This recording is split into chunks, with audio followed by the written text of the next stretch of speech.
നമസ്കാരം. മലയാളത്തിലെ ശ്രദ്ധേയനായിട്ടുള്ള ഒരു സംവിധായകനായിരുന്നു വിനയൻ എന്ന് പറയുന്നത്. ഒരുപക്ഷെ പുതിയ തലമുറയ്ക്ക് വിനയനെ കുറിച്ച് അത്രയേറെ പരിചയമുണ്ടാവാൻ സാധ്യതയുമില്ല. ഈ അടുത്ത കാലത്ത് ചാലക്കുടിക്കാരൻ ചങ്ങാതി എന്ന് പറയുന്ന ഒരു സിനിമയിലൂടെയാണ് വിനയൻ വീണ്ടും മലയാള സിനിമയിലേക്ക് സംവിധാനവുമായിട്ട് എത്തുന്നത്. അതിനുശേഷം അദ്ദേഹം സംവിധാനം ചെയ്തിട്ടുള്ളത് 19-ാം നൂറ്റാണ്ട് എന്ന് പറയുന്ന ഒരു സിനിമയായിരുന്നു. ഈ ഒരു സിനിമയിൽ ഷിജു വിൽസൺ ആണ് കേന്ദ്ര കഥാപാത്രത്തെ അവതരിപ്പിച്ചിരുന്നത്. അങ്ങനെ ഇപ്പൊ മലയാളത്തിലേക്ക് വീണ്ടും ഒരു സംവിധാന രംഗത്തേക്ക് വീണ്ടും എത്തുകയാണ് വിനയൻ എന്ന് പറയുന്നത്. വിനയനെ കുറിച്ച് പറയുകയാണെങ്കിൽ ഒരു കാലത്ത് മലയാള സിനിമയിലെ ശ്രദ്ധേയനായിട്ടുള്ള സംവിധായകനായിരുന്നു വിനയൻ എന്ന് പറയുന്നത്. പലതരത്തിലുള്ള പരീക്ഷണ ചിത്രങ്ങൾ വിനയൻ സംവിധാനം ചെയ്തിട്ടുണ്ട്. അതിൽ എടുത്തു പറയാവുന്ന ഒരു ചിത്രമാണ് അത്ഭുത ദ്വീപ് എന്ന് പറയുന്നത്. നമ്മുടെ പൃഥ്വിരാജായിരുന്നു ഈ ഒരു ചിത്രത്തിലെ കേന്ദ്ര കഥാപാത്രത്തെ അവതരിപ്പിച്ചിരുന്നത്.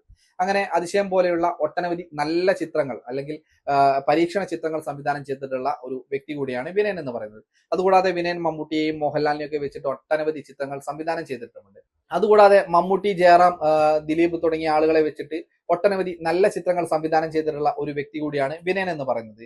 വിനയൻ പ്രധാനമായിട്ടും മോഹൻലാലിന്റെ കൂടെയാണ് കൂടുതലായിട്ട് ചിത്രങ്ങളും കാര്യങ്ങളും ഒന്നും ചെയ്യാതിരുന്നത്. എന്നാൽ മമ്മൂട്ടിയെ വെച്ചിട്ട് ഒട്ടനവധി നല്ല ചിത്രങ്ങൾ ചെയ്യുകയും ചെയ്തിട്ടുണ്ട്. അതിലൊന്ന് ദാദാ സാഹിബ്, രാക്ഷസ രാജാവ് എന്ന് പറയുന്ന സിനിമയൊക്കെ വിനയന്റെ എടുത്തു പറയാവുന്ന ചില നല്ല സിനിമകളും കൂടിയായിരുന്നു.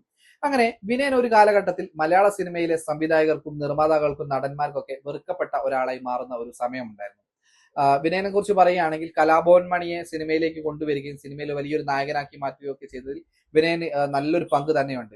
അങ്ങനെ ഒട്ടനവധി നടന്മാരെ വിനയൻ മലയാള സിനിമയിലേക്ക് കൊണ്ടുവരികയും അവരെ വലിയ താരങ്ങളാക്കി മാറ്റുകയും ചെയ്തിട്ടുണ്ട്. കലാഭവൻ മണി കൂടാതെ ജയസൂര്യ അതിലെടുത്തു പറയേണ്ട ഒരു കഥാപാത്രം തന്നെയാണ്. ജയസൂര്യയുടെ ഊമപ്പെണ്ണിന് ഉരിയാട പയ്യൻ എന്ന് പറയുന്ന ഒരു ചിത്രത്തിലൂടെ ജയസൂര്യയെ മലയാള സിനിമയിലേക്ക് കൊണ്ടുവന്നത് നമ്മുടെ വിനയനായിരുന്നു. അങ്ങനെ വിനയനെ കുറിച്ച് പറയുകയാണെങ്കിൽ ഒട്ടനവധി നല്ല കാര്യങ്ങൾ പറയാനുണ്ട്. പക്ഷെ വിനയൻ ഏറ്റവും കൂടുതൽ ആളുകൾക്കിടയിൽ ശ്രദ്ധേയനായിരുന്നത് അദ്ദേഹത്തിന്റെ വിവാദകരമായിട്ടുള്ള ചില പരാമർശങ്ങളിലൂടെയും വിവാദകരമായിട്ടുള്ള ചില തീരുമാനങ്ങളിലൂടെയും തന്നെയായിരുന്നു. മലയാളത്തിൽ ഒരു സംഘടന കൊണ്ടുവരികയും നിർമ്മാതാക്കളുടെ ചൂഷണങ്ങൾക്കെതിരെ സംസാരിക്കുകയും ചെയ്തിട്ടുള്ള ഒരു വ്യക്തിയാണ് വിനയൻ എന്ന് പറയുന്നത്.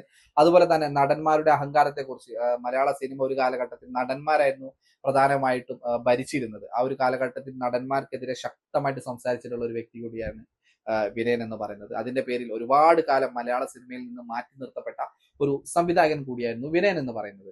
ഇപ്പോ വിനയൻ ചില കാര്യങ്ങൾ പരസ്യമായിട്ട് സോഷ്യൽ മീഡിയയിലൂടെ പ്രേക്ഷകരോട് പറഞ്ഞിട്ടുണ്ട്. അതായത് ഒരു കാലത്ത് തന്നെ മാറ്റി നിർത്തിയിട്ടുള്ള ഈ ആളുകളൊക്കെ തന്നെ ഇപ്പം ഖേദിക്കുന്നുണ്ട്. അതായത് കാവ്യനീതി എന്ന് പറയുന്ന ഒരു സംഭവമുണ്ട്. തന്നെ ദ്രോഹിച്ചവർക്കൊക്കെ കാലം മറുപടി നൽകി എന്നുള്ള രീതിയിൽ വിനയൻ ഇപ്പം ഒരു ഫേസ്ബുക്കിലൂടെ ഒരു പോസ്റ്റ് പുറത്തുവിട്ടിട്ടുണ്ട്. നമ്മൾക്ക് അതുമായിട്ട് ബന്ധപ്പെട്ടുള്ള ചില കാര്യങ്ങളൊന്ന് പരിശോധിച്ചിട്ട് വരാം. മലയാള സിനിമയിൽ വിട്ടുവീഴ്ചയില്ലാത്ത നിലപാടുകൾ കൊണ്ട് ശ്രദ്ധേയനായ വിനയൻ ഇപ്പോൾ തന്റെ സോഷ്യൽ മീഡിയ കുറിപ്പിലൂടെ പങ്കുവെച്ച കാവ്യനീതിയെക്കുറിച്ചുള്ള നിരീക്ഷണങ്ങൾ വലിയ ചർച്ചകൾക്ക് വഴിവെച്ചിരിക്കുകയാണ്.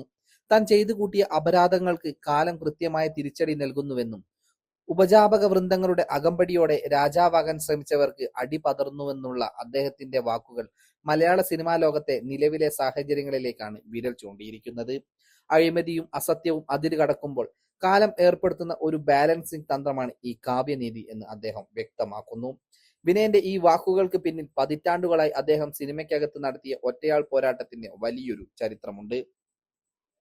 വിനയന്റെ സിനിമാ ജീവിതം പരിശോധിച്ചാൽ അതത്ര വിജയങ്ങളുടേത് മാത്രമായിരുന്നില്ല, വലിയ വിലക്കുകളുടെയും മാറ്റി നിർത്തലുകളുടെയും കൂടിയാണെന്ന് നമ്മൾക്ക് മനസ്സിലാക്കാവുന്നതാണ്.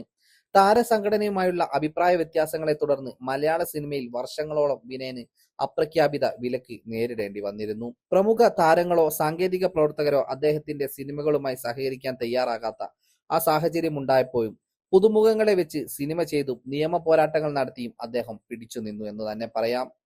സിനിമാ മേഖലയിൽ ഫ്യൂഡൽ മാടമ്പിത്തരങ്ങൾക്കെതിരെയും അന്യായമായ വിലക്കുകൾക്കെതിരെയും അദ്ദേഹം നടത്തിയ പോരാട്ടം ഒടുവിൽ സുപ്രീം കോടതി വരെ എത്തുകയും ചെയ്തു. താൻ അന്നുയർത്തിയ ശബ്ദങ്ങൾ ശരിയായിരുന്നുവെന്ന് കാലം തെളിയിക്കുന്ന കാഴ്ചയ്ക്കാണ് ഇപ്പോൾ സിനിമാ ലോകം സാക്ഷ്യം വഹിച്ചിരിക്കുന്നത് എന്നാണ് വിനയൻ അഭിപ്രായപ്പെടുന്നത്.